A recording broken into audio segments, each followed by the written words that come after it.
Hello friends, welcome to my YouTube channel, Atty E Immigration Lawyer. Today's episode, Usapang Love, Usapang Fiance Visa naman tayo. Sasagutin ko ang dalawang email sa akin tungkol sa Fiance Visa. Yung first email ay, ang problem niya, ang fiance niya ay matagal nang hiwalay sa asawa pero hindi pa pala annulled ang marriage.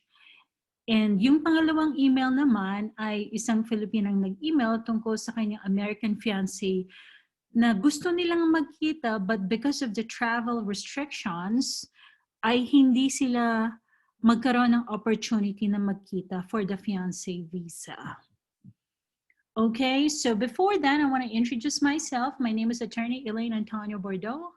I'm licensed in New York. I've been practicing immigration law for more than 10 years. Okay, itong ating podcast today ay hindi isang substitute or kapalit ng actual consultation with an immigration attorney. Okay, no attorney-client relationship is formed by listening to this podcast. Okay, so first, basahin natin itong email na unang email about fiancé visa. Number 1, Atty E, I want to sponsor my fiancé in the Philippines. Ang problem po, kahit matagal na silang hiwalay ng wife niya, ay hindi pa siya nakakapag-file ng annulment. Is there a way po ba na ma-sponsor ko siya as my fiancé dito sa US? What if I go to the Philippines and just marry him? So ang question niya ay, meron siyang fiancé na nasa Philippines. Itong fiancé niya ay matagal nang hiwalay sa Philippines sa kanyang asawa, pero hindi pa sila nakakapag-file ng annulment. Ang tanong niya, is there a way po ba na ma-sponsor ko siya as my fiancé dito sa US? Okay.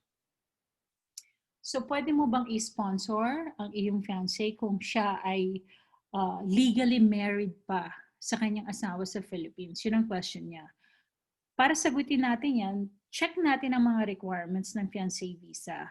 Ano ba ang fiancé visa? Ang fiancé visa, ina-allow niya ang fiancé ng isang US citizen to come to the United States or to enter the United States kahit hindi pa sila kasal, on the condition na within 90 days from date of admission ay magpapakasal sila.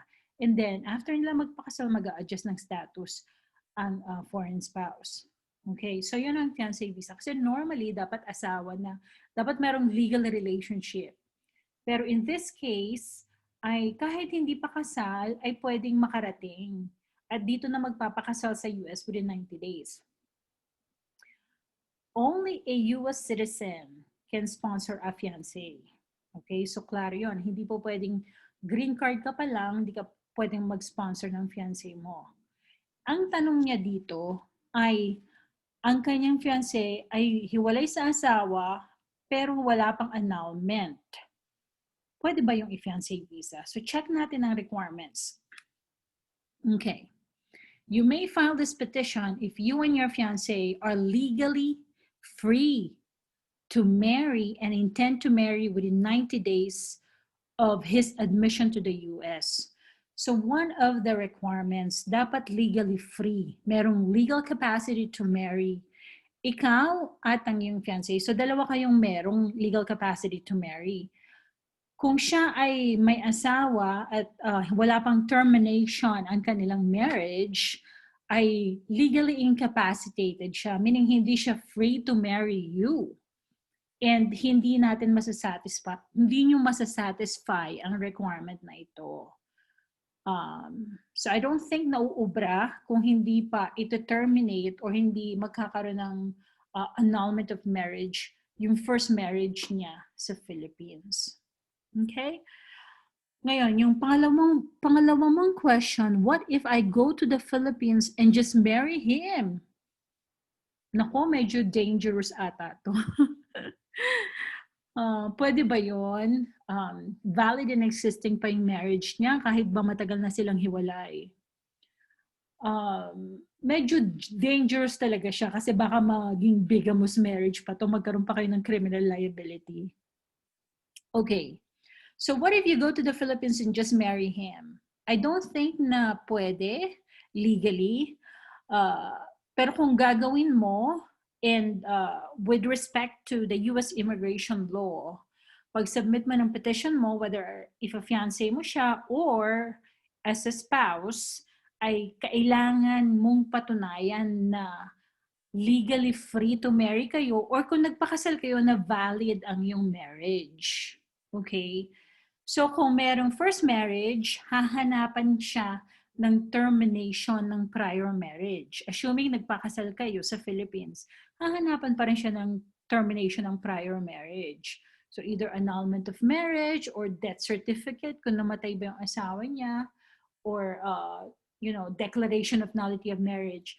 Dapat merong formal court order na nagdeterminate ng marriage, ng prior marriage niya, to consider your marriage valid. Okay, in other words, kahit pakasalan mo siya sa Philippines, kung kahit maging posibleng magpakasal kayo sa Philippines, kung walang proof ng termination ng previous marriage, hindi pa rin uubra. It's going to get denied. So anong suggestion ko? Ang suggestion ko, ang payo ko is take this time na ayusin muna yung annulment of marriage. Kung talagang matagal na silang hiwalay, hindi sila magkasundo, ay ayusin na muna yon. Magpa-assist, kumuha ng isang experienced lawyer sa Philippines to handle the annulment of marriage, and before you initiate any immigration application. Kasi kapag hindi mo naayos yon, hindi niya naayos yon, sayang naman yung panahon and yung gastos na yung lahat ng expenses nyo, yung cost ng pagpa-file and yung waiting time, hindi rin naman uubra. Because hindi nyo masasatisfy yung requirement ng fiancé visa. Okay? Itong part 2 naman, before the part 2, unfortunately po, basta ganitong situation na merong kaso ng previous marriage or kasal pa at kahit hiwalay na, walang mabilisang solusyon sa immigration. Talagang ang proseso kailangan sundin na talagang kailangan ma-terminate ang prior marriage at hahanapan kayo ng ebidensya para ma-approve ang petisyon. Ang burden ay nasa inyo, nasa applicants. So kung hindi natin mapatunayan, hindi nyo mapatunayan na may termination na, may lawful termination ng previous marriage, madi-deny ang iyong petition. Okay? Alright. So itong part 2 natin ay sasagutin natin sa susunod na episode. Ito ay sulat ng email sa akin ng isang Filipina kababayan natin na may American fiancé. Pero hindi sila na magkita-kita pa because of the ban. Diba merong suspension ang processing nitong fiancé visa under President Trump's proclamation. And then ito namang Philippines ay merong travel ban. Actually, 27 countries na ngayon as of January 8, including the United States. So kahit gustong umuwi ng fiancé niya sa Philippines para makita siya, makasama siya for the fiancé visa, ay hindi mangyari dahil wala silang opportunity, wala silang pagkakataon because of the travel restrictions. Medyo mabigat itong sitwasyon na to. And we're going to answer sa next episode natin kung ano ang dapat gawin, kung may paraan ba. Ang sabi niya, ang tanong niya, may paraan po bang ma-sponsor pa rin niya ako? Medyo hopeless na po kami sa situation namin. Okay, so sagutin natin yan sa part 2. In the meantime, yan po ang ating episode for today. Kung hindi pa kayo nakapag-subscribe, please do. Please like and share this to your friends kung may mga topics kayo na gusto natin yung pag-usapan natin. Just let me know. You can email me eborlaw@gmail.com. Kung gusto niyo mag-consult sa akin sa US immigration law naman, ay mag-email din kayo sa eborlaw@gmail.com. Thank you so much.